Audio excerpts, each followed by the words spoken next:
right. I think we're finally live. Apologize for the, as Eric calls it, the gremlins.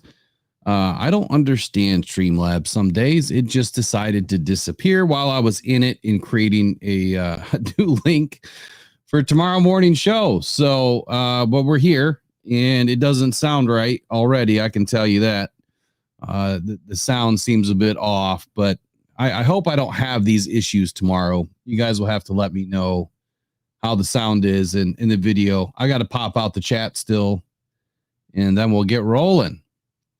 Give people a few minutes to head on over. So tomorrow morning, special guest tomorrow on the Rise and Grind morning show, Jeff Iafrate from Crunch Time with Jeff Iafrate and Booner will be on. We'll be discussing some 2024 Detroit Lions stuff, right? So excited to have him on. Should be a good show tomorrow morning. Same time, same place, 8 o'clock right here. Assuming we don't have tornadoes or, anything else crazy happening between now and then. So what's happening, guys? Yeah, I got some sun today, man. Matter of fact, I didn't really get a whole lot in Florida. I've been on the tractor all day. So I've been getting a lot of work done, all new landscaping going in and trying to get it ahead of it before I get behind it. I always feel like I'm behind this time of year. I can never get anything done. And then, of course, with this now, it's like, I'm juggling fruit every day and I'm not winning, but I'm going to give it the best shot I got. I can tell you that. So, man, lots of information came out today. Did anybody hear the size of the tornado yet? It was supposed to come out at 5 o'clock today, but I was busy. I thought it was at least an EF2, and I'm interested. I'm going to look it up.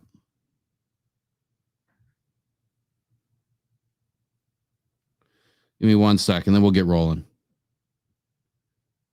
F2 and an F1. All right. Man, unbelievable. I don't know if I've shared this story with you guys. I don't even know if I said it the other day. Everything's a blur some days. So I was at the South Haven house, vacation house, 10 years ago now. And I always boarded my dog at this place in Wyoming. He's a German short hair. He was trained to be a hunting dog. He was still really young. He was about a year old ish, maybe a year and a half. So it was around July and we're down in South Haven and real bad weather broke out. And all of a sudden I heard that a tornado ripped through Wyoming. When I was watching the news, this had to be 1 o'clock in the morning. They panned over a picture of my dog's building where he was completely shredded, torn apart, just like the FedEx building, whole side ripped off. And of course, we're trying to call, you can't get any information. And then he heard on the news that there's like 50 dogs running through the streets.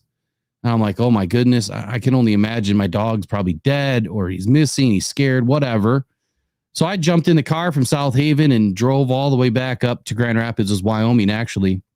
And they wouldn't let us get down. They wouldn't let us help. Power lines everywhere. Obviously, it was a disaster. It was a mess.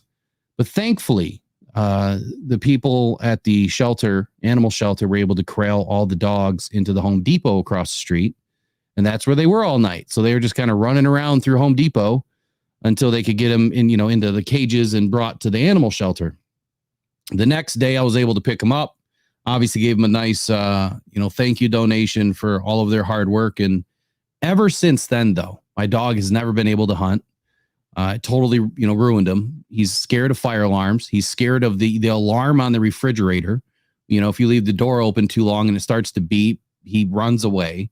So yesterday he was going nuts. He knew, something was going to happen. He knew that there was bad weather. And every time we get a storm, he acts funny.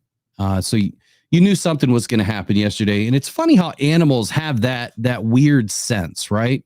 And I know this isn't football, but, life is life. And sometimes we just got to talk about it. So I don't know if I ever shared that story. So that was my, first dealing with a tornado in Michigan. Obviously, we don't have a whole lot. And yesterday was much, much worse. There's death involved and displaced people. So there's a lot of foundations, Red Cross, a lot of things you can do to help. I apologize. I didn't have a chance to get the links in that today.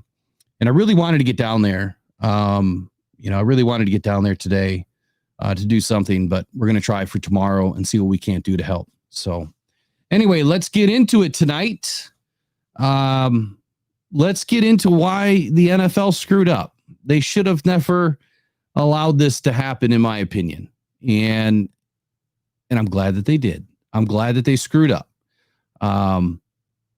The Lions, what they're putting together right now, what they have put together already, man, this is really shaping up to be an insanely good season.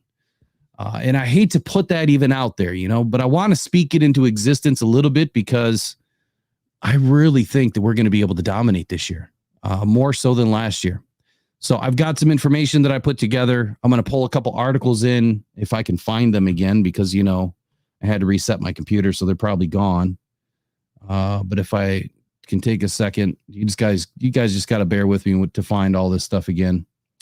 But anyway, the Lions, they have rebuilt their defensive line in the offseason. They have rebuilt their back end of the defense throughout the draft and the offseason and during free agency in what I consider potentially the best Detroit Lions defense we have seen in more than a decade, and could end up being the best Detroit Lions defense that we have seen in many decades. There were some pretty good defenses, back in the 70s and 80s and 60s and 50s, and we've had spurts of good defenses.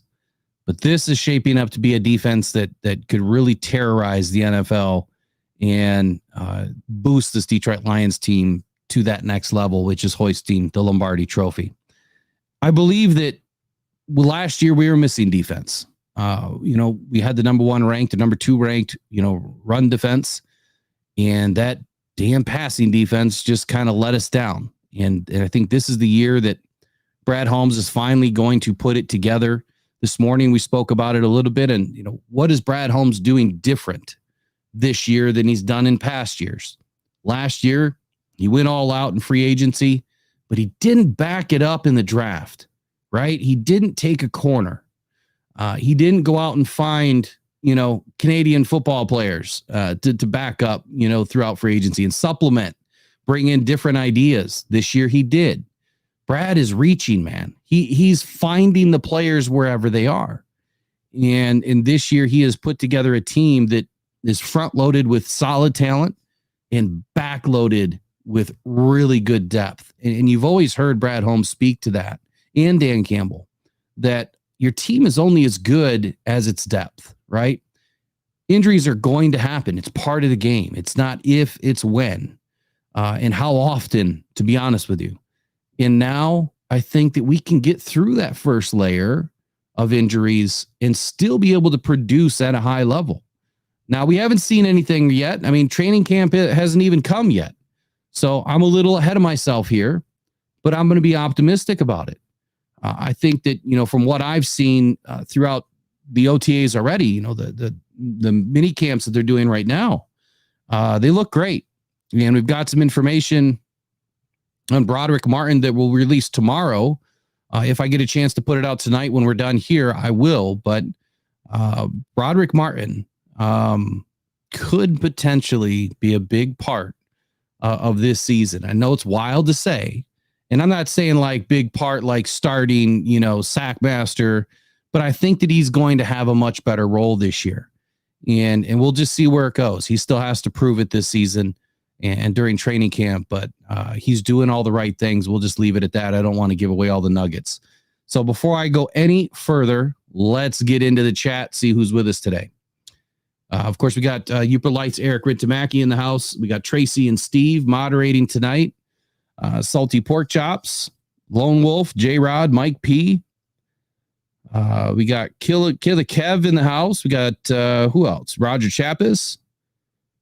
And Ornery U of M Dad. Braylon Dennis is in here. Detroit Fan Man. And Adam. So awesome. What do we got in here? Adam says, hey, Will, listen to your show this morning. Wanted to let you know I doubt the league cares about flip-flops the last 3 years.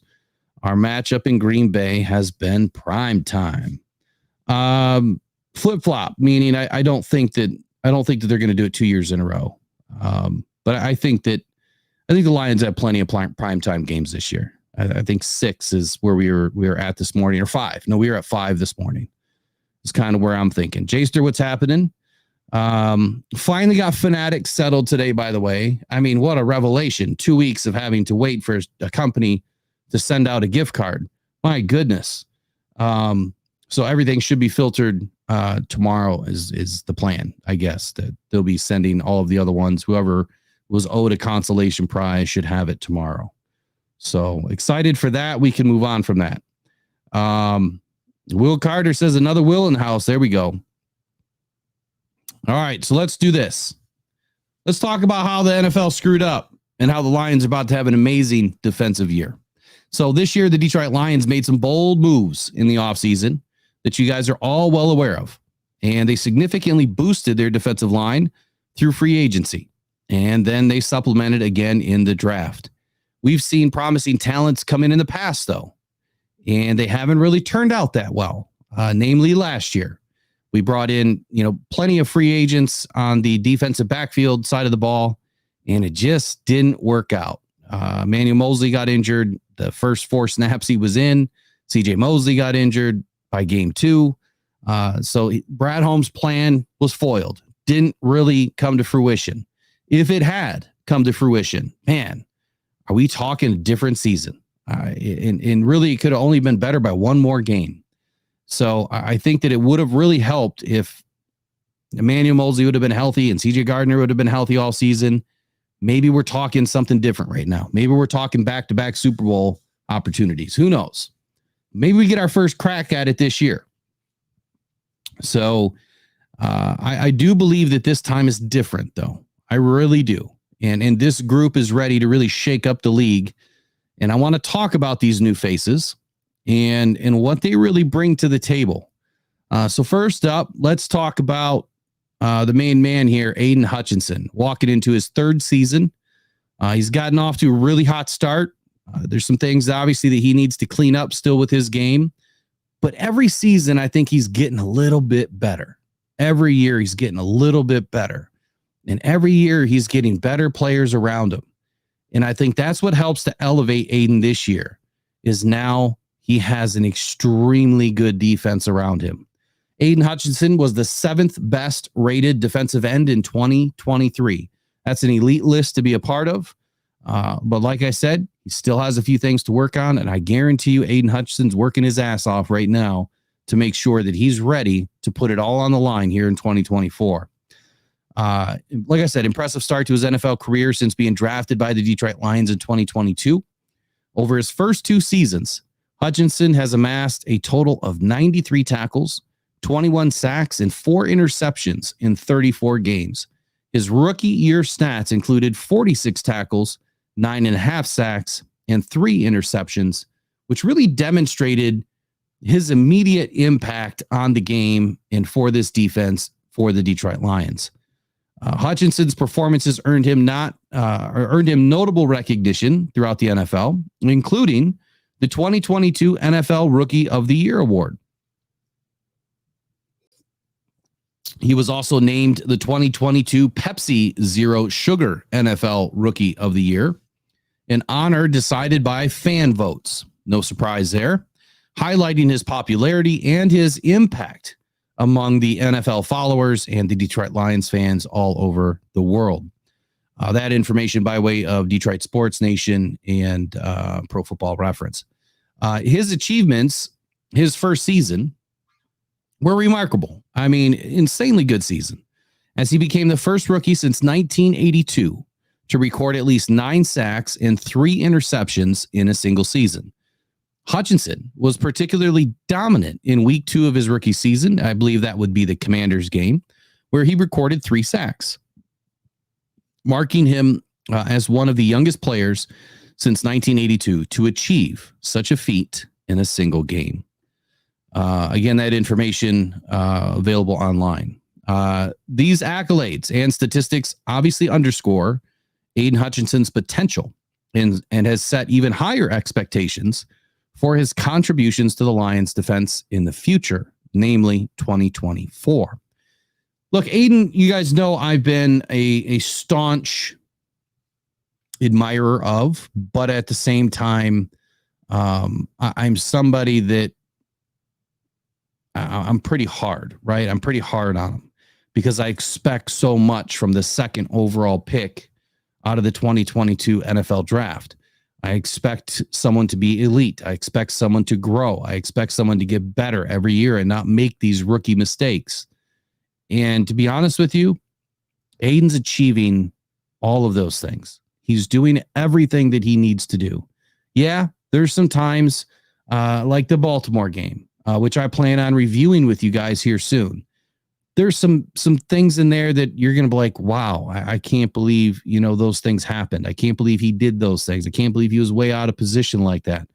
And those are the things that I want to show you, because those are the things that then you're going to notice that he's improving on, right? If we just watch the highlight film, we don't see the areas where he's getting better. And by watching the things that maybe he's not doing well, you'll then see the things that he's doing very well. Aiden is a very rare special talent. I expect him to really launch his career to that next plateau here in 2024, his third season. Super excited for him and what he's going to be able to do now with this defensive line that is going to be so dominant, extremely dominant. Alim Mcneill. Look, Alim Mcneill is not a name that just jumps off the page at you. He's not somebody that you think of as an elite defensive tackle. But I'm going to say otherwise. He may fly under the radar, right?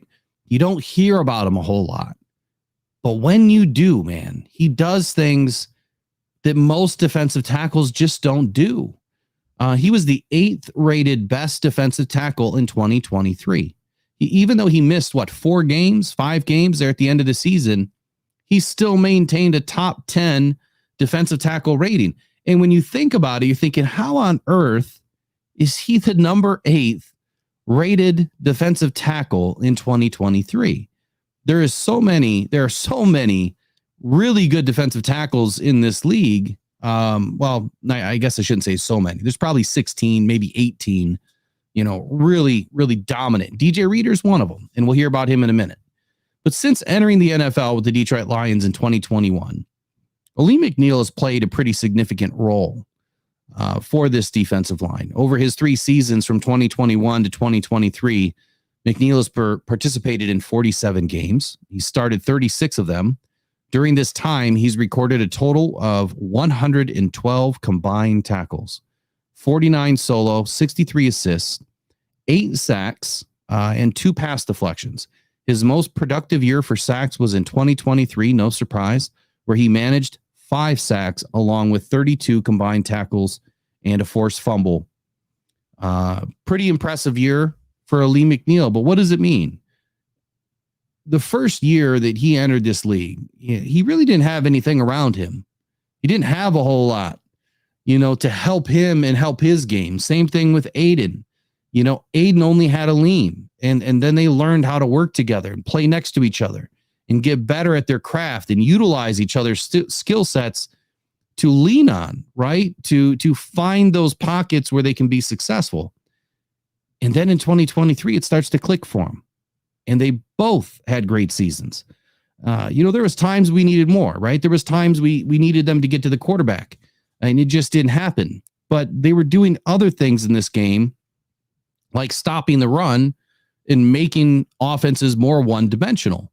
The issue was we did not have a quarterback that could stop, anything from coming their way. Just about every pass seemed to get completed, and they were for, big chunk yards. So the defensive line was doing their job. It's just the back end of the defense. They couldn't do anything right, it seemed like. And when they did, it was great. But more often than not, the defensive backfield made way too many mistakes, which I believe overshadowed the success of the defensive line last year. So while McNeill hasn't, received that widespread or individual awards, his on-field performances, particularly his pass rushing skills, have been pretty critical for the Lions, even though he's not known as a pass rushing defensive tackle. That's kind of what he's been turning into. And I think that next to DJ Reader, that's going to be, I think that's going to allow him to accentuate those skills a little bit more. I think he's going to be able to be a better pass rushing defensive tackle while, DJ Reader's eating up double teams all day. So anyway, very critical component for this defense last year in 2023. He's noted for his substantial contributions to a unit that really improved significantly year over year against the run defense. Between 2022 and 2023, the Lions made a huge leap in run defense, marking him one of the top defensive tackles in terms of sack numbers for the season. That's on RotoWire. And his role continues to grow within the Lions' defensive strategy, shaping him as a very key key player moving forward here in 2024.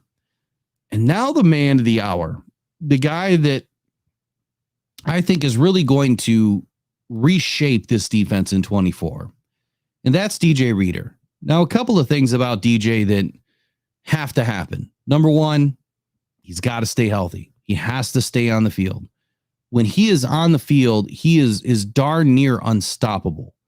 And he commands such attention by the offense to either double team or scheme him in a way, he's getting chipped, he's getting doubled, whatever it is, they're paying a lot of attention to DJ Reader. If you do not, he will eat up just about any guard or center in front of him.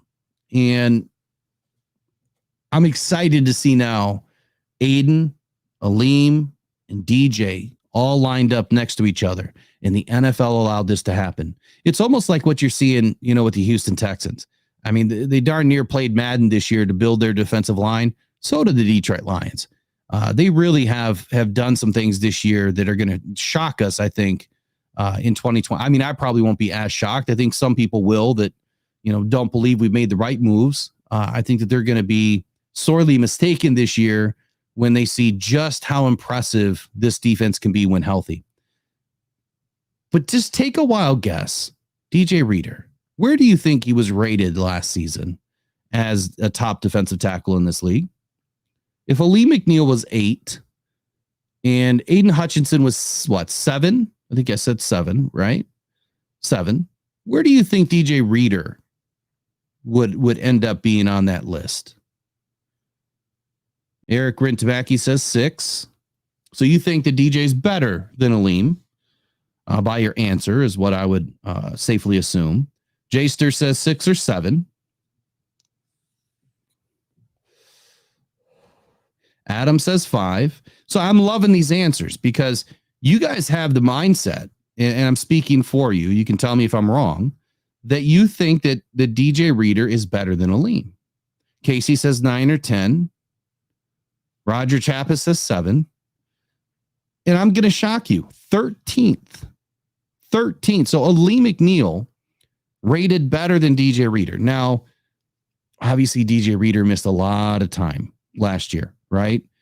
But for him to finish 13th after missing all of that time with a significant quad injury is pretty impressive. And I think that speaks volumes to the type of player that he really is and what he's bringing to the table here in 2024. So DJ Reader, the 13th best rated defensive tackle in 2023. So we got 7, 8, and 13. I mean, we got 3 of the top 15 defensive linemen in the league, respective to their position. So anyway, top rated defensive tackle in 23, but for different reasons than McNeill. Reader has had a solid NFL career characterized by consistent performances, primarily in run defense. It's pretty scary to think that our run defense was so good and now it could potentially be even better.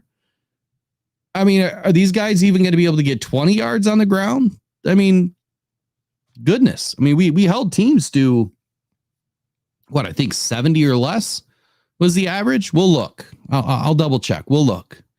But anyway, really good against the run defense. And since being drafted by the Houston Texans in the 5th round of the 2016 NFL draft, Reader has accumulated 277 combined tackles. 277 tackles. 149 solo. 9.5 sacks over his career. So he's not a big sack guy. He's a run stuffer.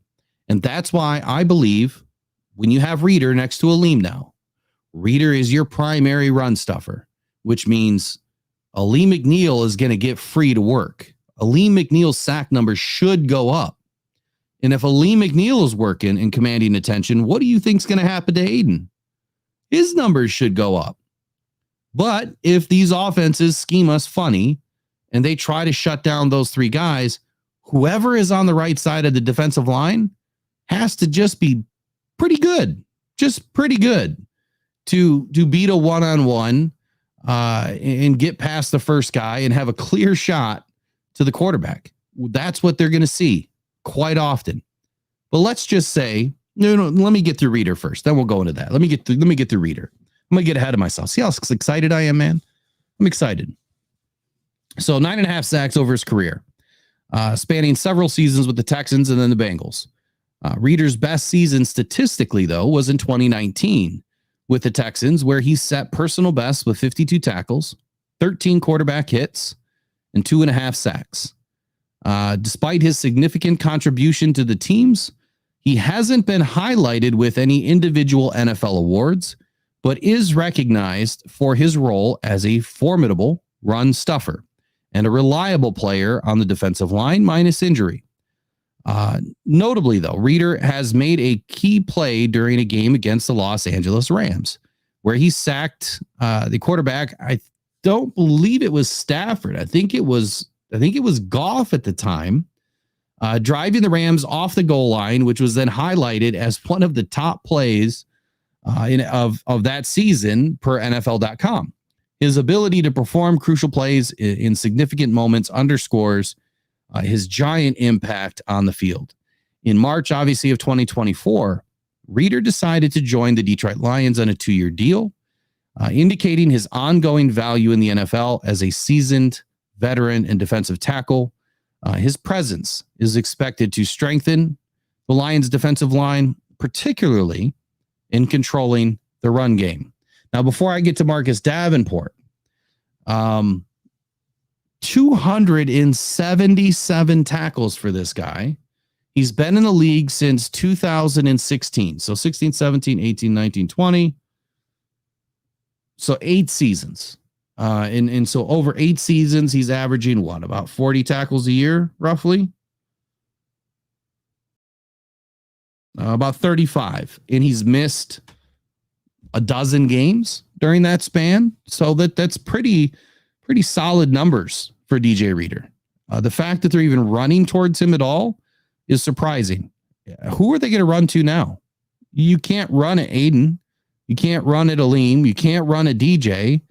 We're forcing the ball where we want it. We're putting guys in position. At least I'm expecting the AG will do this.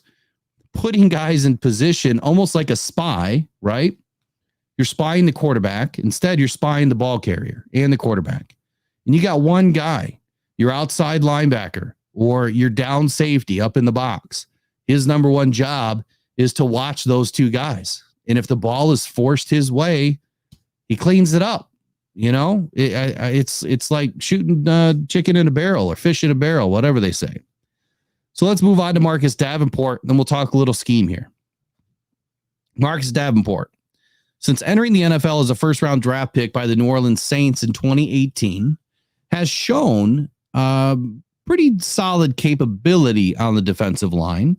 Over his career, spanning 6 seasons, Davenport accumulated 141 solo tackles, or 141 total tackles, 73 solo, and 23.5 sacks.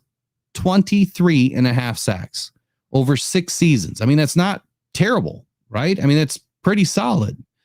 In 2021, his season was pretty impactful with 9 sacks, 3 forced fumbles across 11 games, showcasing his ability to disrupt any offense that he faced.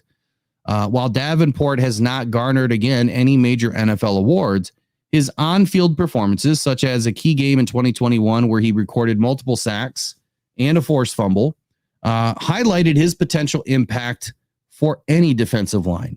In 2024, as part of the Detroit Lions now, his role is likely to be critical in enhancing their pass rush and overall defensive run stuffing ability. His track record does suggest he will continue to be a significant force no matter where he is, right or left side of the defensive line. Obviously, we're expecting him to be on the right side of the defensive line. So here's where I'm at. Like I'm the more I keep, mulling this stuff over in my head and thinking about the situations that the Lions are in right now. When you look at our defensive line, Aiden, Alim, DJ, Marcus, and behind them, you have Anzalone, Jack Campbell, Barnes, or whatever variation of linebackers you want. And now behind them, you have Carlton, Davis, Amik Robertson, Terrion Arnold, Ennis Rakestraw, Brian Branch, Ifeatu Melifonwu, and Kirby Joseph. I mean, come on, guys. And Mekhi Wingo now? I mean, are you kidding me here? Like, is there really another defense that is this stacked as the Lions?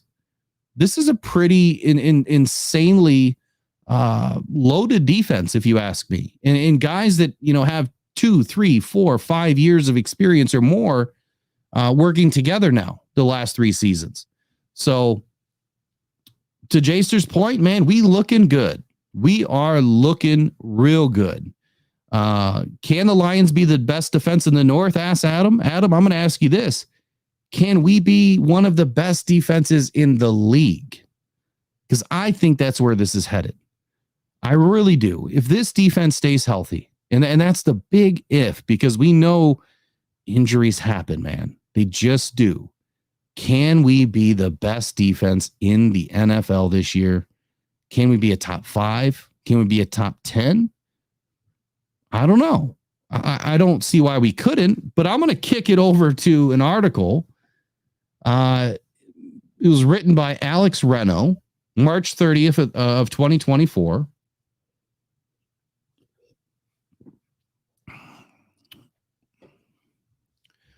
I sniffed too much diesel fumes today, man. I'm like, my voice is all it's all off today.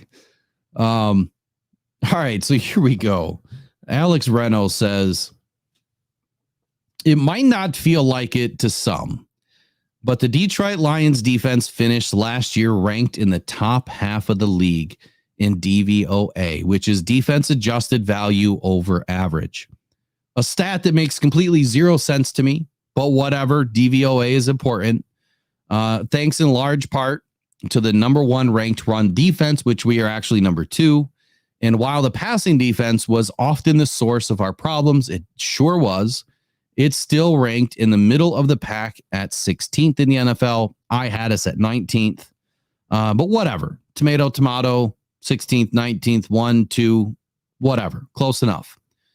2023. Was a huge improvement over the last couple of seasons, where the Lions defense ranked 27th in DVOA in 2022 and 29th in 2021.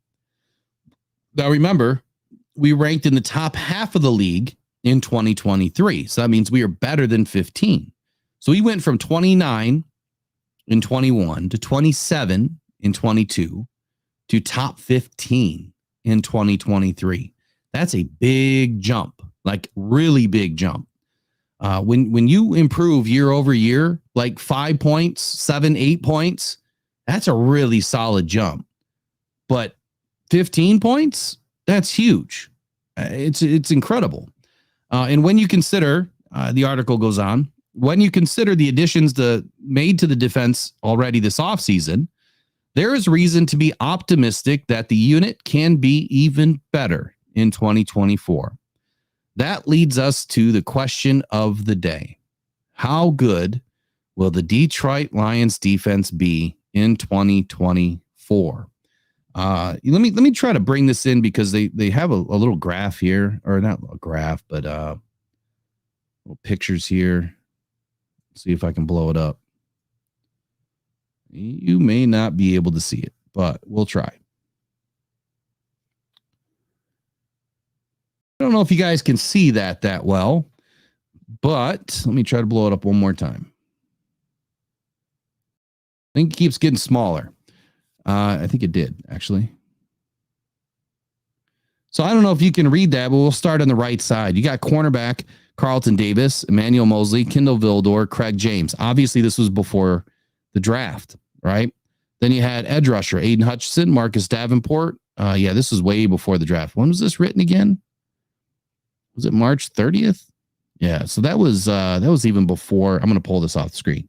That was even before free agency open. But anyway, this is a good article, so I'm going to finish reading it. On paper, the Lions defense is already looking better now than it was week 1 of the 2023 regular season. I'm sorry, it was just after free agency. And we haven't gotten to the NFL draft yet, where the Lions drafted one defensive starter and a major role player last season. With the exception of safety and linebacker, the Lions have seemingly improved at every level and at every position. The loss of C.J. Gardner-Johnson stings a bit. It really didn't for me, as he was one of the Lions' big acquisitions in free agency last year, but he didn't do a damn thing. But it's not like he was all that available anyway. Good point. The Lions have two solid starters in Kirby Joseph and Ifeatu Melifonwu, but they are extremely thin at the position behind them. The Lions have Will Harris, not anymore, who can play both quarterback and safety. And head coach Dan Campbell has also hinted at the possibility of Brian Branch playing some safety this year. So they have some backup options, but adding more depth to the secondary should be a huge priority for the rest of free agency and heading into the draft. So Mr. Alex Reno, spot on, my guy. Like, great intuition here, just like myself, that's where the Lions were going to go.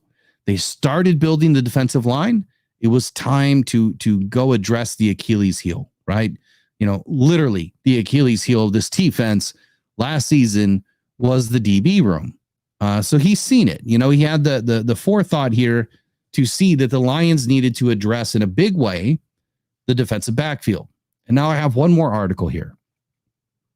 And this is by Mike Moratis. And this was, matter of fact, this was just a few hours ago by sportingnews.com. He says, where Detroit Lions landed in NFL defense rankings ahead of the 2024 season. Before I go on much further, let me check out what the chat's saying, because I want to pose a question to you guys. And that is, where do you see the Detroit Lions finishing in 2024 as far as a total defensive ranking? That's the biggest question that we're trying to answer right now.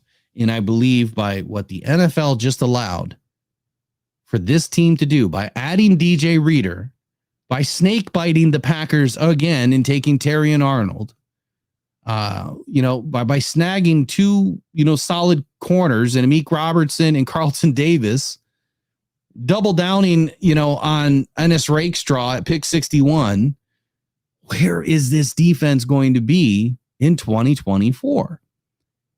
Overall, last season, I want to say that we were top 19 defense in the league. Where can we be this year? And what does it take to win a Super Bowl? There's one thing that I know for sure. After all the stats that I've read, and if you go back and look at every Super Bowl, there's actually a graph that will tell you, where their offense was ranked, where their defense was ranked. Offenses win Super Bowls right now, but defenses help solidify the game and end it, right? I mean, it's not a defensive-led NFL anymore. It's an offensive-led NFL, but defense is still critical. If we can just have a top 15 defense and the top 5 offense again this year, that's enough to win a Super Bowl. And it's been done many times with a 15th, 16th rated defense. So not many, but a few. If we can just be a top 15, I think that we can get it done. Now, that's only 4 points better than what we were last year. Where are we going to be? Do you guys think that we can finish in the top 10? Do you think we can finish in the top 12? Do you think we can be a top 5? I see that there's a couple answers in here.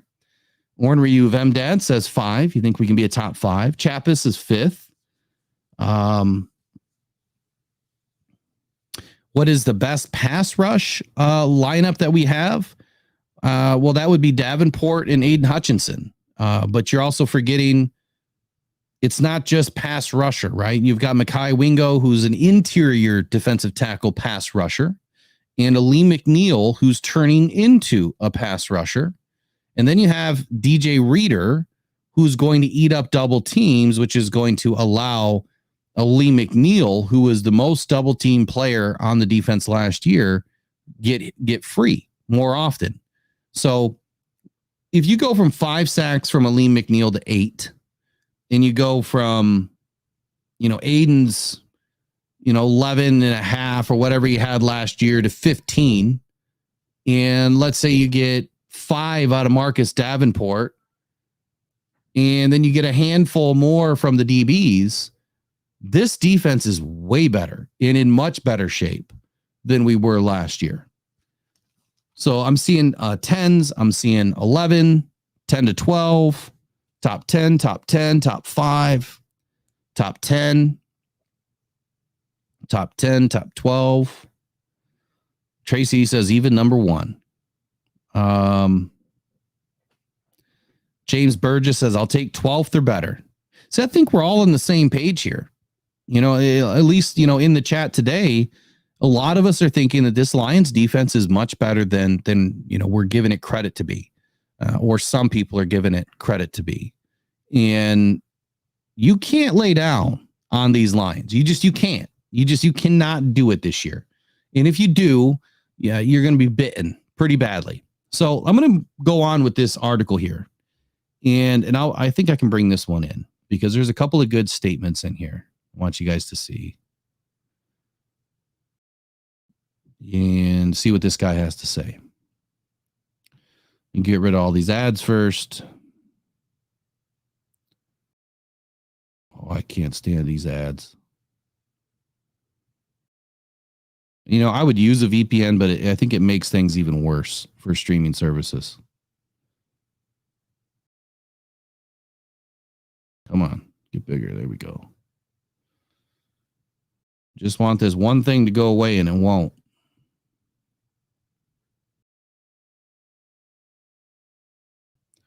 Whatever. I'm going to bring it in anyway.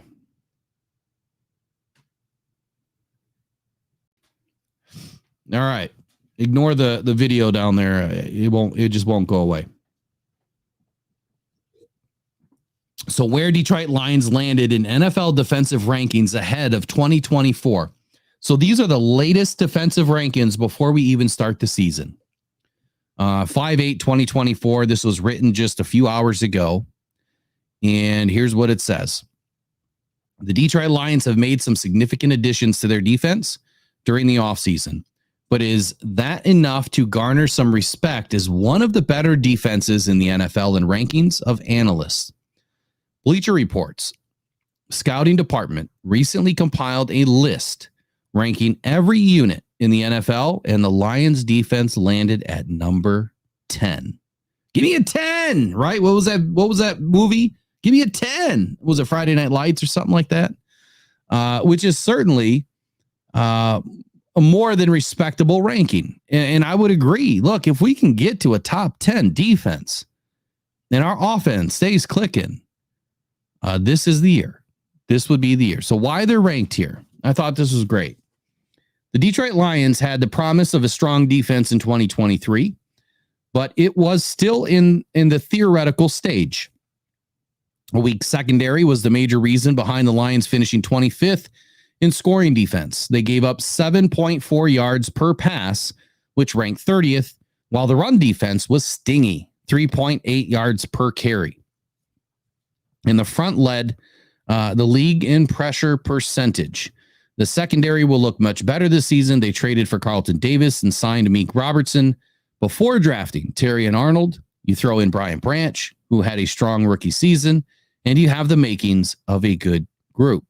The addition of Marcus Davenport makes a highly productive pass rush all that scarier.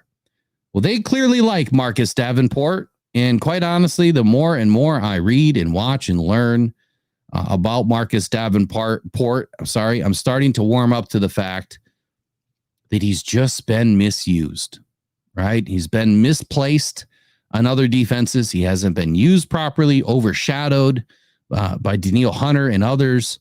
And he just hasn't been given the opportunity to really show what he has. Even though he has shown it, right? 9 sacks not too long ago in a season's pretty good. It's not like that's trash. I would love to see him get 9 sacks this year. If he got 9 sacks this year, I'd be jumping, over the rainbow, so to speak. So the additions of Davenport, DJ Reader are huge, as both can make a major impact up front in 2024. The concern, however, is that both come with an injury history. If both can stay healthy, the Lions will have one of the best fronts in the league, with Davenport, Reader, Alim Mcneill, and Aiden Hutchinson.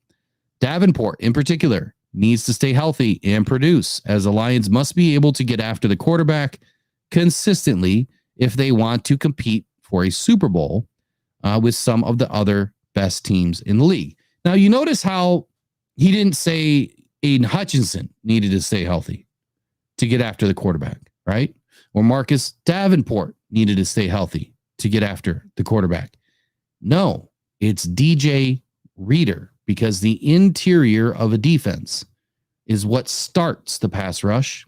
The ends, the pass rushers, the outside linebackers finish the pass rush. We haven't really been able to start a pass rush because we didn't have a push from the middle of the defense, and now we should. At least on paper, we should. It goes on to say the secondary has seen massive changes. Cameron Sutton is gone, but the Lions have also added Carlton Davis and Amik Robertson in free agency, and Terrion Arnold and Ennis Rakestraw in the draft. If all goes well, the Lions have the potential to have a special cornerbacks room that is loaded with depth. All that said, the Lions should still be in the market for an edge rusher to provide insurance for Davenport, and safety is another position Detroit could look to add, assuming the plan is to keep Brian Branch in the slot. Thankfully, Detroit has the cap space to do both, with the team sitting at $23.4 million in effective cap space per over the cap. But again, this was just printed today, so all relevant, good, solid information. And that's what I wanted to say. This is what I wanted to talk about today. The more I keep digging into this, man, it's really lining up that Brad Holmes is doing something different this year. Even though he's really doing what Brad Holmes does, he's just added another layer of security that we didn't have last year. And I know I've said it like a broken record. When he targeted, the DB room last year, he did a great job. He really did. I mean, some splash signings that, going out, getting some bigger names, guys that have been, productive in the league. CJ Gardner, namely Cameron Sutton, pretty good. And it just didn't work out. And he didn't have the depth behind them. Hence the reason why I kept saying we needed, that extra draft. We were half a season away. We just needed to get to the other side and get through that 4th draft so Brad Holmes could finally build his team. And I think that he finally has, given us the depth pieces for this Detroit Lions team to be very successful for many seasons to come. So with that said, what do you guys think, man? Where are we at? You guys think that we're going to be able to pull it off? Do you finally think the Lions will have a solid defense to match up with what is a very explosive offense? Can we put it all together? Can we stay healthy? If we can, I think this team's going to be unstoppable. So I'm going to go to the chat now, see what you guys have to say. Let's see. Nick P says, in Reader is a huge man as well. Yeah, Reader's a big guy. Ornery UVM Dad says, what is that jumping over the rainbow? Oh, that's Will Rock. Davenport got 9 sacks this year. Man, I would love it. I would love to see him get 9 sacks. I really would. And Adam says, you know what's hot? Ending drives. It is. It is, man. I think that we could finally do it. And I've said this before too. Go back and watch 2014. Go watch some of the games of 2014 when we had Ndamukong Suh and Nick Fairley, among others. Pretty dominant defense. We didn't have, these exceptionally great pass rushers or DNs. We had an interior pass rush that collapsed the offensive line. And the minute you can collapse the center of that offensive line, the rest of your guys can go to work. All they have to do is stay home in their pocket, in their zone, and then shoot the gaps, and attack. And like I've said, in other shows, this might be the year. We don't know what AG has up his sleeve, but this might be the year that we see the linebackers, have a little bit more wiggle room to do things that they haven't been doing in the past. We haven't done a lot of linebacker blitzes. Jack Campbell, if you remember at Iowa, he was used primarily to get after the quarterback. He also dropped back in coverage, but he was pretty solid at pass rushing at Iowa too. He didn't have gaudy stats or anything, but when you needed a stop, he could get you a stop. When you needed to shut down a quarterback, he could go shut down a quarterback. So this could be a year that we actually see the Lions utilize the linebackers a little bit more. Adam says if our defense is even 50% of that 2014 defense, we are off and running. Man, we had a crazy good defense. You know what? Let's look up that defense real quick. Who do we have? That's who I'm comparing this defense to right now. Is 2014. Like it's shaping up to be that good. Oh man. Can tell when you finally get some first sun of the year, man. I'm burned, and I wasn't even outside, it seemed like, but a few hours. But direct sunlight, man, on skin that's been hibernating all winter, it seems like. All right, so let's take a look at this defense here. We had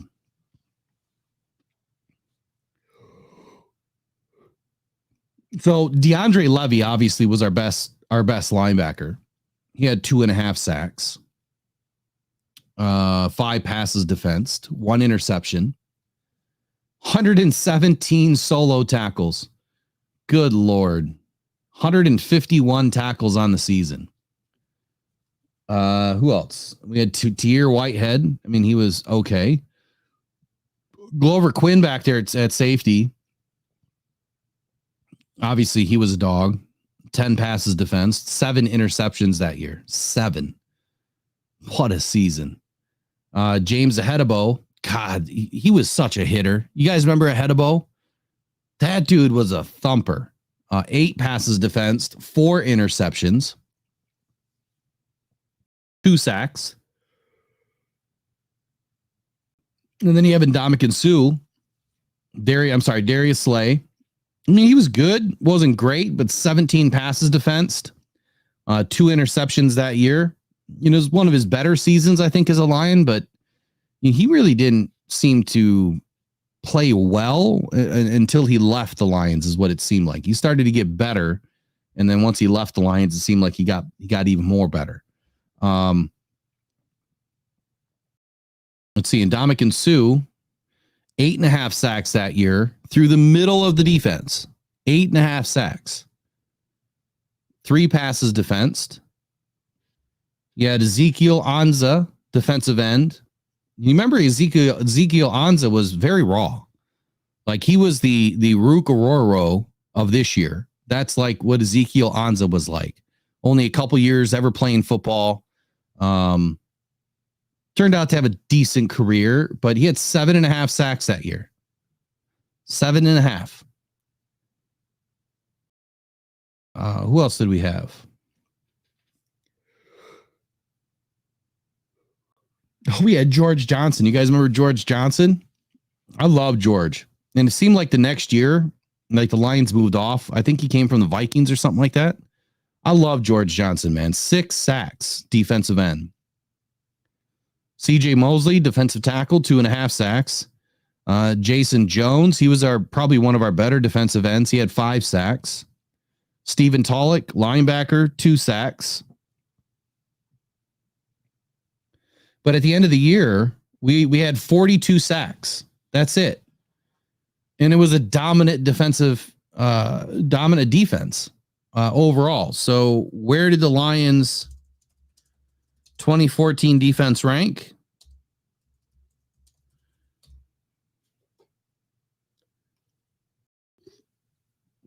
Second in the NFL.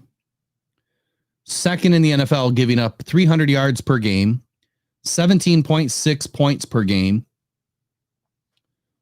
Led in rushing defense. Sound familiar?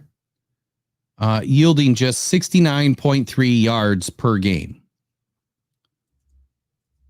So where did the Lions 2023 defense rank?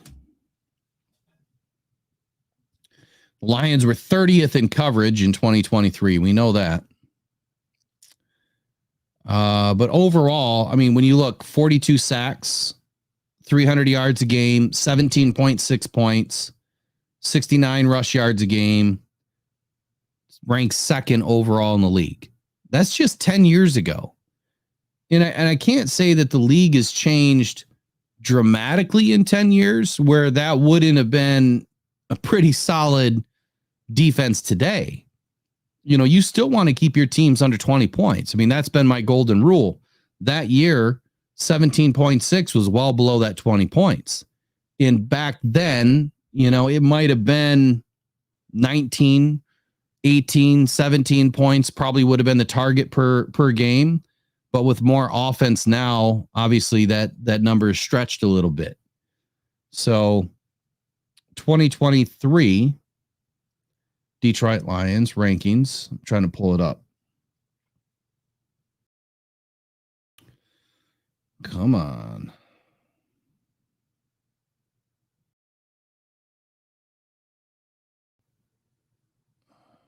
All right, so the Lions let up 247 yards per game passing, 311 yards in the playoffs. This is not the right stats. Like I want all of it. I want the points.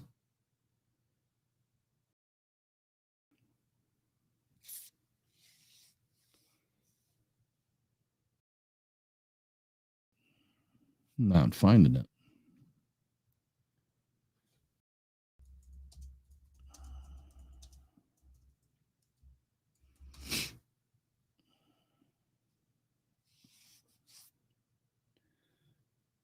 All right, here we go. So for the Detroit Lions last year, as soon as I can find them, according to Pro Football Reference, we were 23rd in points allowed. So that would be over 17 games, 395 points. That's 23.3 points per game. So we still got some work to do. But when you compare that to 2022, we are at like 25.6 points per game. That's a pretty big improvement. If we can, you know, take a couple of more points off the board this year and get closer to that 20 mark, I mean, that's the difference between a win or two. And in passing, obviously, we let up way too much. 4,205 yards on 371 completions. That's 11.3 yards an attempt, or 11.3 yards per completion. That's terrible. So obviously, you guys could see why the Lions addressed the defensive backfield and why addressing the defensive line was so important this year. We've got to get the pressure on the quarterback through the interior of the defense. And then we have to follow up that pressure with holding the back end of the defense while these quarterbacks are scrambling. Give me 1 second. I'm going to grab a tissue real quick, and I want to try to find the Ravens tape so we can review some of that.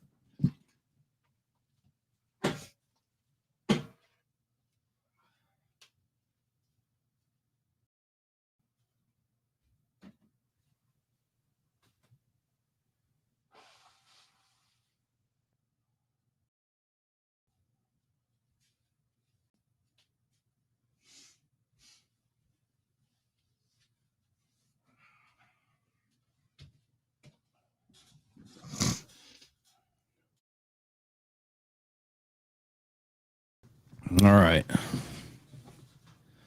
So I wanted to show you guys some Ravens tape. Now, I didn't queue it up earlier, and I should have.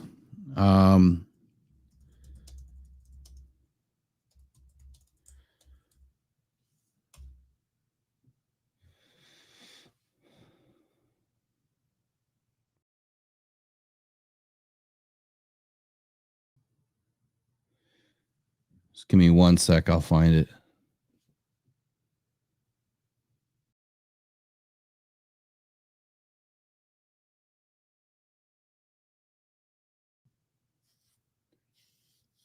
One second.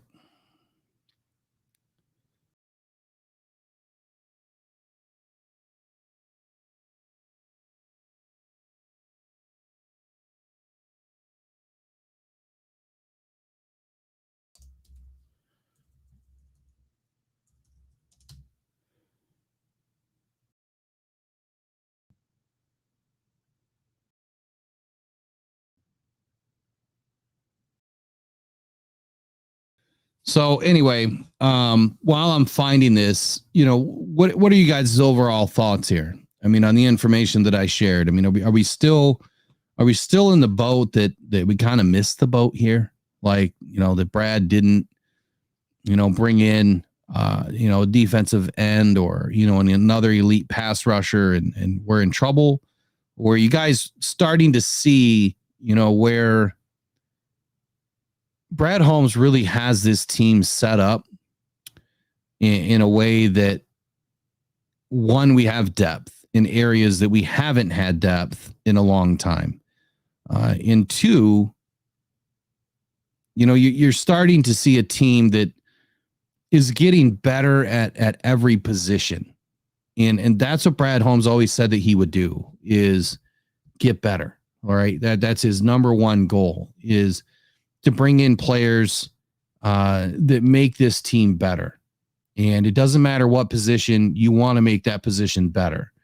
We have offensive line depth. We have defensive line depth. We have defensive backfield, the DB room. We have depth. Safety is probably the only position that doesn't have a ton of depth, or it didn't until we signed CJ Moore. And now we have that depth. Not to say he's going to make the roster, but we also drafted Sion Vaki, and we have Brian Branch and Ifeatu Melifonwu and Kirby Joseph. So we have plenty of guys that can play the position, and Brandon Joseph too. Linebacker honestly could be one of the weakest positions now on the defense. When you really think about it, it could be the weakest position. And I think that's a good problem, because you're starting a second year guy in Jack Campbell, in my opinion, who's going to be just a stalwart in the NFL for a decade or longer. He's going to be an extremely solid linebacker. He may not blow the doors off with crazy stats, but I think that he's going to be someone that's very consistent and someone that is always getting a little bit better every year, someone you can count on and trust not to miss an assignment. He just needed to get through that first season. But when you look at the rest of the linebackers in that group, obviously Alex Anzalone is our premier linebacker right now. He's the best guy that we have in coverage. And I don't think that's really saying a whole lot. I really don't, to be honest with you. I would still love to see a major upgrade at linebacker. I was kind of hoping we would get one this year. And maybe that's what Brad Holmes addresses next year. Anzalone will be coming up on the end of his contract next year. And that's probably where it's time for, maybe him to move on potentially, especially if he wants a bunch of money. The Lions are due for another really good linebacker, and don't put it past Brad Holmes not to address that after 53-man cuts. Don't be surprised one bit that if a good linebacker does become available that he likes, that he knows, right? Because he has to know him, and someone that fits this team and this identity, don't be surprised if Brad Holmes brings in another linebacker. I definitely wouldn't be surprised one bit. I guess while I'm looking up this video, I don't know why it's taking me so long to find it. But go ahead and throw your comments in the chat there of what do you think the weakest position is right now on this defense? And where do you think, Brad Holmes is going to focus his attention in 2025 if that were to happen today? If you were looking at the roster today, where do you think that it makes the most sense to find an upgrade, I guess, is the question that I'm trying to ask.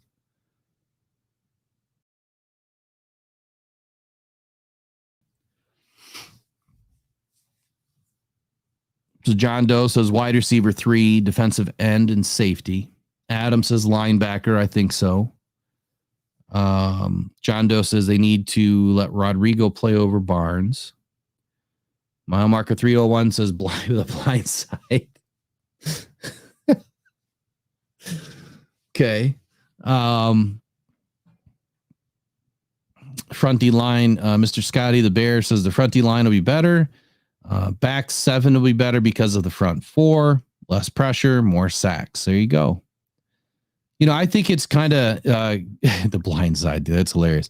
So I think that, it's proven to, when you have better corners, all the stats that I was looking at a couple weeks ago, the teams that heavily invested resources, draft picks, good free agent pickups, into the defensive backfield and in their DB rooms primarily, they had better sack numbers. They produce better sack numbers. And I think that that's a very telling way to look at, how defenses kind of work, right? If your defensive backfield makes quarterbacks nervous to throw the ball, obviously you're given a little bit more time, for that quarterback to move around, and it's giving more time for your defensive front to get home. I kind of said it's like an oxymoron, like you want to give the quarterback more time, but at the same time, you're really not giving him more time. Sometimes you just need that extra 1/10 of a second. Again, last week on one of the shows, Danielle Hunter and others, like their average sack time was like 3.7 seconds or something like that. But the average time in the NFL for the quarterback to get rid of the ball was like 2.7 seconds or 2.84 seconds. So the fact that you're not sacking the quarterback for almost a full second on average, slower than what they're getting rid of the ball on average, tells you need them to hold the ball. So if your wide receivers are getting open that quick, your DBs suck. That means that they're getting beat right off the first step. And then they're playing catch up and it's too late. And that's why they're getting 11, 12 yards a pass play. If you can hold them up front, if you can play more press man and not off ball all the time, you're forcing the quarterback to hold the ball and work down his progressions. And that's where, to your point, mile marker 301, the quarterback's going to get blindsided and he's going to get taken out the game, or at least for that play. So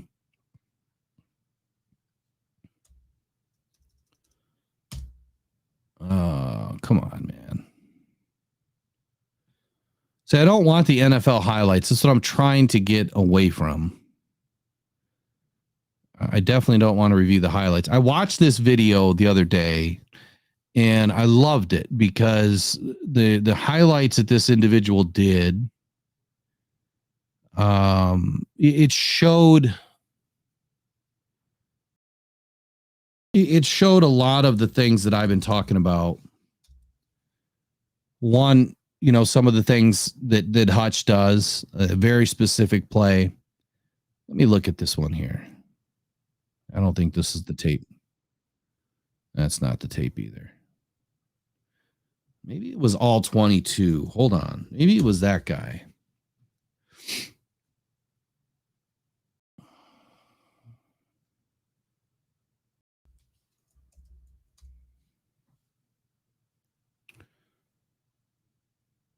Let's see here. He only does Lion stuff, it seems like. And his team.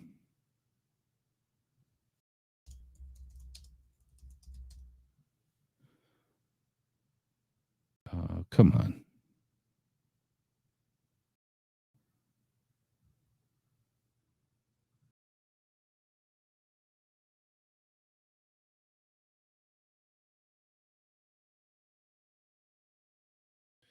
Come on. Where is it?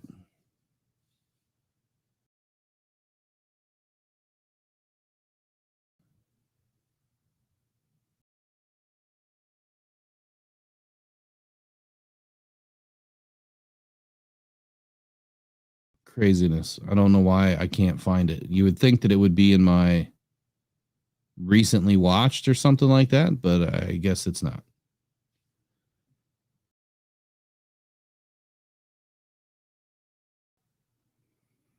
So the tape that I'm looking at now is all Lions offense versus the Ravens defense, and that's not what I want. I want it the other way around.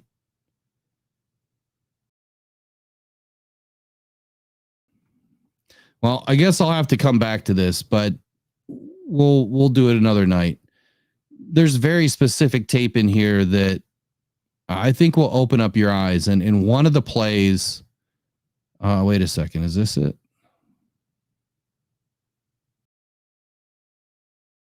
Oh, this might be some of it right here. Let me bring this in. Let's just see what we can see on this and see if we can see any of the plays that I'm talking about. I might have to cut it out later, but looks like I'm dropping people because I'm stalling too much. But give me 1 second here.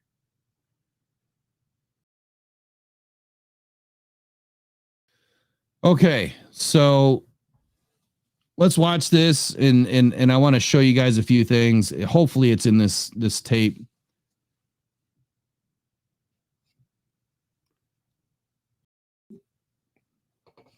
Play is going to hurt us big time in this game later on.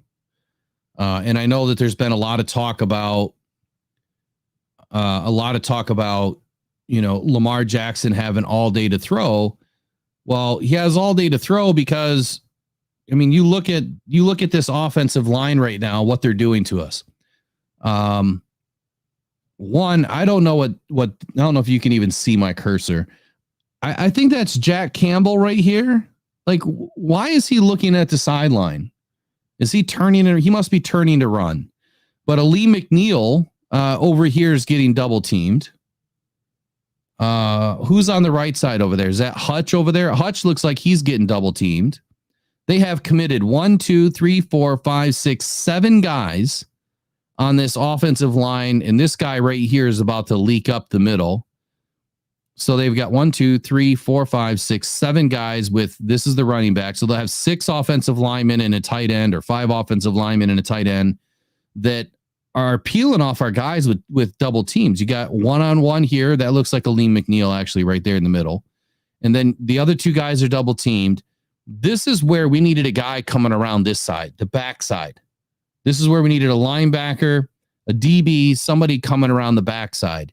Nobody right now has their eyes on Lamar Jackson other than these 3 guys that are getting torn apart here on the offensive line. I'm going to slow this down a little bit. All right, so he almost gets in. Who is that? Who is that beats that double team right there? Big number 9 something. I mean, how is someone that open? Anzalone was nowhere near the play, but nobody was really near the play. Everyone's turning and, chasing tail on this. I'm trying to get it so I can see how they're lined up here.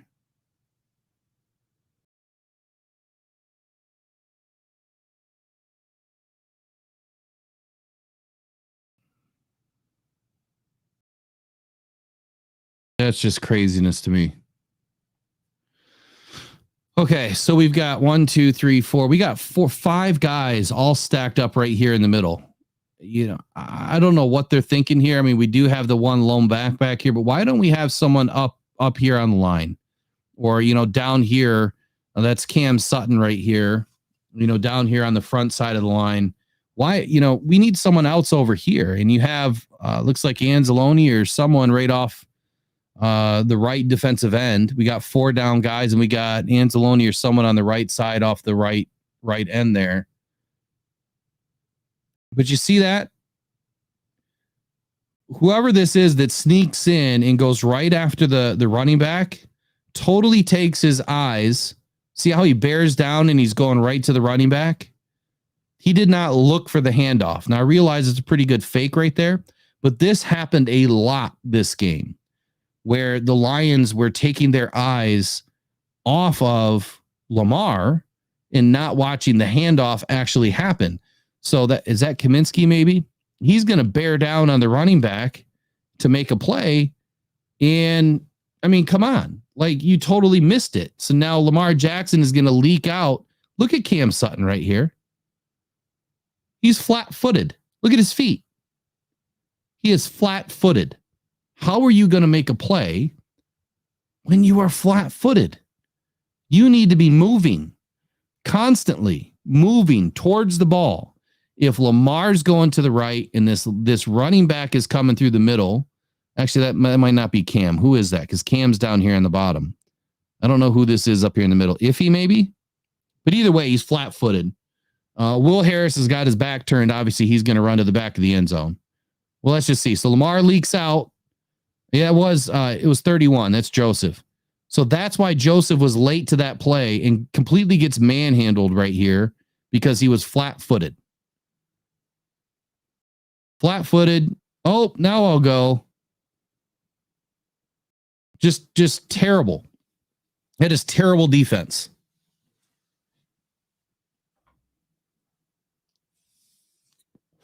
I hope the play is in here with Aiden Hutchinson, because he had a very similar play to John Kaminsky, where he just went gangbusters after the running back. Totally didn't keep his eyes on the ball and let Lamar just go nuts. All right, so here we go. They've got 1, 2, 3, 4. They got 5, 6. They got 6 linemen in here. No, I'm sorry. They got 5 linemen and a running back leaking through the tackle right here. You got Jack Campbell coming up. Anzalone's going to drop in coverage. Looks like you got 3 guys right here coming out for pass. And Aiden Hutchinson has a one-on-one that he just didn't beat fast enough. So again, Aiden almost gets home, right? He almost gets home right here, top left of your screen, but the ball's out in less than 2.7 seconds. So again, if you have a better corner, this play probably doesn't happen, right? You got a corner that's going to stay sticky on this wide receiver, who's again wide open. Thanks, Cam. Appreciate your service, buddy. So let's look at it from the backside here. Okay. Where is Cam? Cam is up at the top right of your screen. Aiden's got a one-on-one on 78. Don't forget here, Kevin Zeitler. Is that Zeitler 76 right here on the right 70 right here, right guard? Don't forget that Zeitler played for the Ravens last year. Dude was an absolute animal. I am so glad we got him on this team. So let me stop it here. What do we got going on? We got safety up top all alone. You're going to have a wide receiver sneak over the middle right there. Top right of your screen. Look how far off Cam Sutton is. I think that's Cam back there. and your safety is watching Lamar. Why is he not leaking down knowing all the receivers are over on the right side? Even if he comes all the way down to the hash and Lamar decides to somehow get free and run, he can get back in time. But instead, he keeps on going backwards and late break to the ball. Wide open pass. Just terrible defense. This one, I just started shaking my head at when I saw this one. This was on the other film too. Remind me who number 93 is, because I'm terrible with remembering numbers. Is 93 Josh Pascal?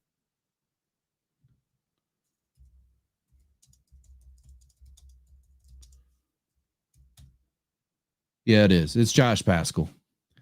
So Josh Pascal is down here on the left side of the defensive line.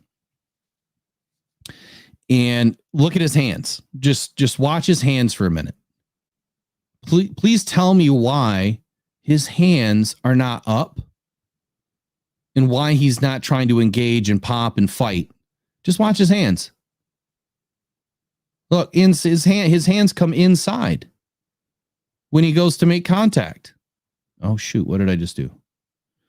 So right now his hands are down, right? When he goes to make contact is our cornerbacks. All right. So again, I hate to point out Hutch, because I know that, everyone has a soft spot for Hutch. Great jump though. I mean, look at this defensive line. All right. Ball is snapped. Hutch got it. A crazy jump right here. Awesome jump. But right here, he already failed. The tackle has already got an upper position on him because Hutch didn't fire first. Hutch didn't use his hands right here to start fighting off this tackle to get inside or outside leverage. Or if he's going to use outside leverage and bend, he didn't do that. So his hands get caught up, and the tackle now owns his hands. And this is a one-on-one. Aiden Hutchinson has to win one-on-ones. He doesn't get one-on-ones all the time. But if he's going to get a one-on-one, he's got to win. So now he's manhandled. See how they're hand fighting? You could maybe call a hold there, but now Hutch is out of the play. Then Hutch got thrown to the ground. That allowed, Lamar to move to the right side or the left side of the line and get free.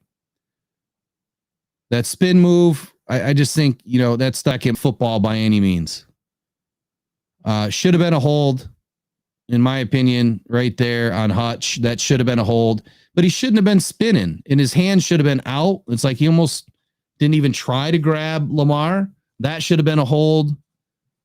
So you've got multiple penalties that weren't called. And then you got guys trying to chase down Lamar that, come on. And Brian Branch getting beat back there in the end zone because nobody could stick with a receiver.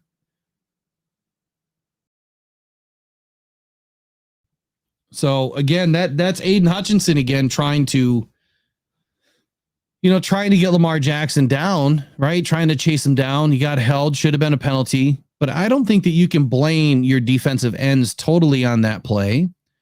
I think that was just a complete cluster, just a complete nightmare of a play.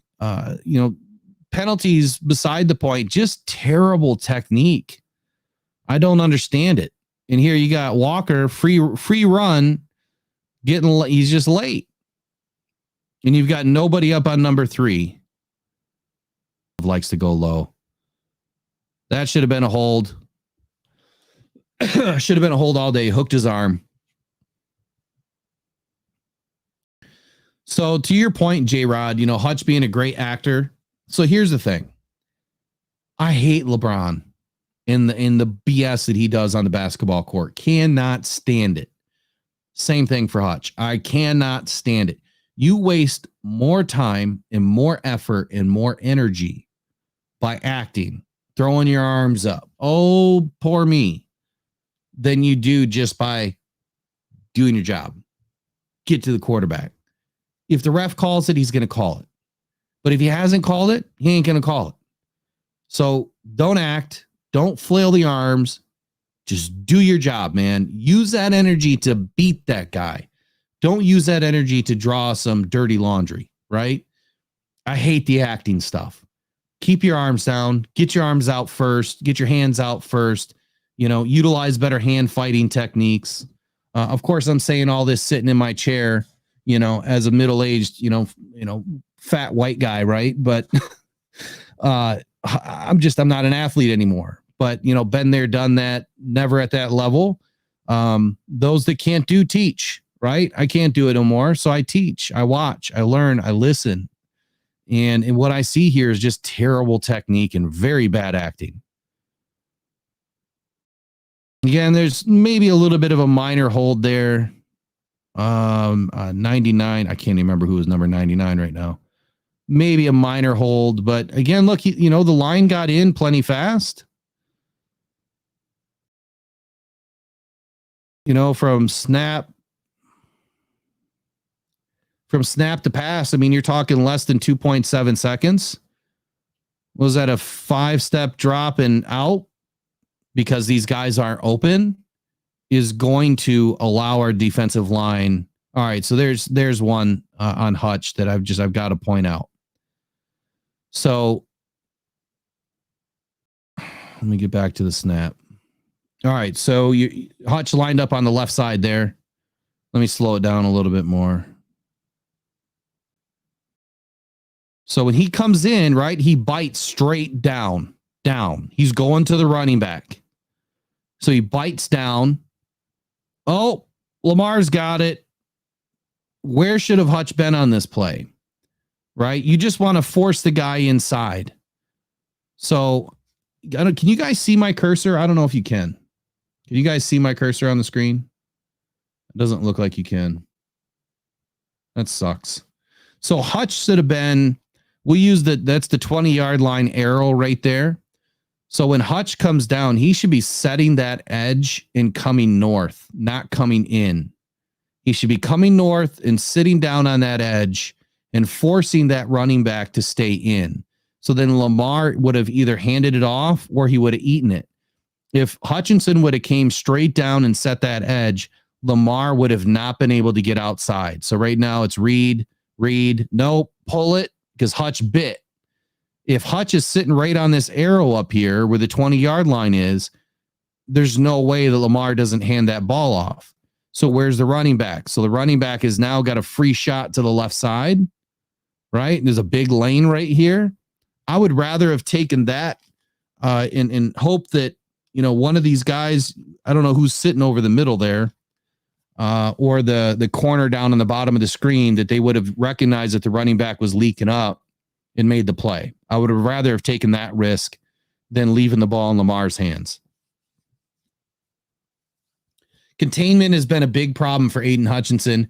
His first year, over 700 yards of rushing offense by quarterbacks and running backs came through his gaps and off his edge containment.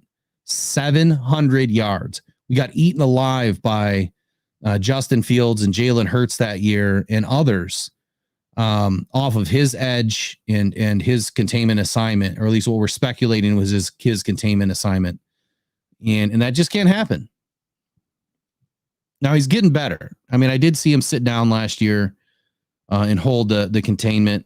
And this is why you improve your defensive tackles, right? You get that interior push. See, right now, we don't have any interior push. Now, this is pass pro. Obviously, they're coming back, right? They're not holding the line. See how all of the offensive line are kind of coming back, taking their first steps backwards, going into pass protection. But if you have an interior pass rush, when they make contact and you're able to push the center of that offensive line, right now you're making a horseshoe as a defense. You don't want that's a wrong horseshoe. You want the horseshoe to go the other way. You want to invert it. You want the horseshoe to go towards the quarterback, not towards your safety. You know what I'm saying there? So you want the interior of your defense to push through the center, and then your edge guys can go to work. But, I mean, come on, this is a hold here. He's holding them on the ground. What is going on here? No effort, man. No effort. Another wide open Mark Andrews. We got our asses kicked this day. I'm sorry. This is terrible. This is the tape that they need to keep watching over and over. But again, you saw Jack Campbell trying to punch that ball out. I love his effort. All right, so let's see how Jack gets schooled. So Jack, he comes in, he makes the right read, right? He's coming in.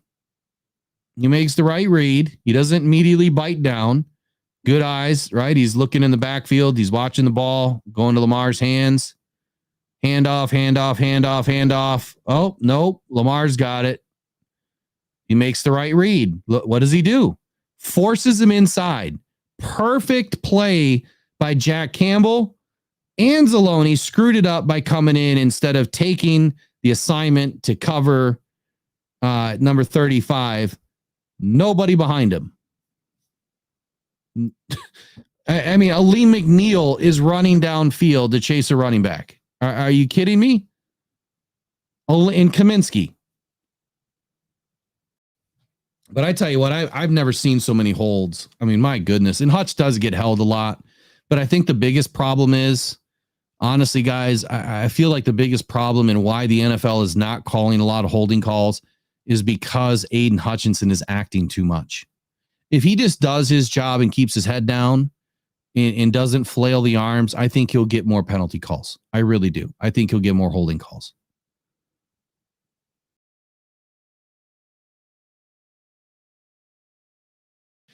This play, I did not understand this. So,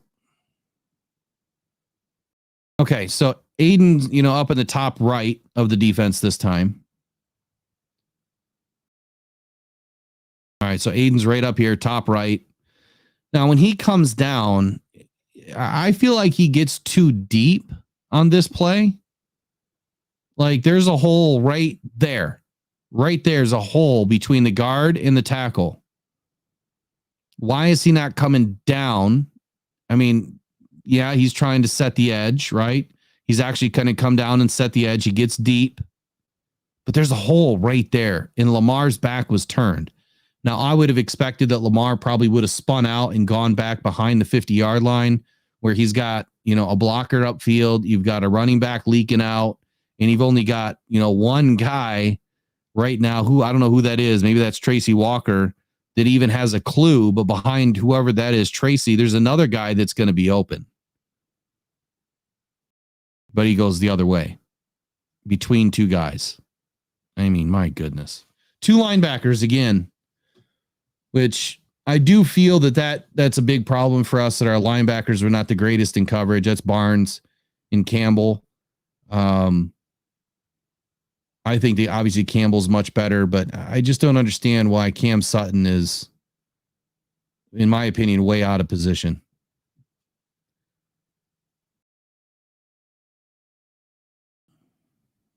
Wish I would have been able to see the beginning of this play, because I think this was the one that I was talking about earlier where Hutch bit down on the inside and Lamar got around him.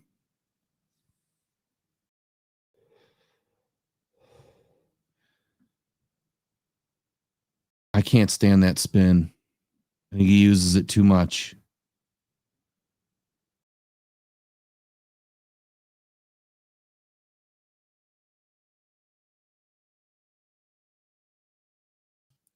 We're just getting beat, ladies and gentlemen. We're just getting beat. So these are the things that, look, I'm expecting a much different and better defense this year. I really am. I feel like the addition of, interior defensive pass rush with Mekhi Wingo, assuming that he's able to crack, the roster this year and stick to the team, whether he's utilized heavily or not is up to him. He's got to go in and earn it this year. But the addition of DJ Reader, along with Alim Mcneill and Aiden Hutchinson in his third season, yes, you're going to see me be critical on some of these guys. I mean, it's what I do. I mean, I'm an analytical, logistical type person. So I take this stuff serious, and, I do it because I enjoy it, not because I want to chew these guys up and spit them out. But I'm a fan first, and I want to bring you guys good quality content, and to have conversations. It's not me picking on one person or the other, but I'm just going to pick on the person that's making the mistakes. So it helps us all become better fans, right? And have a better understanding of what's going on in the game.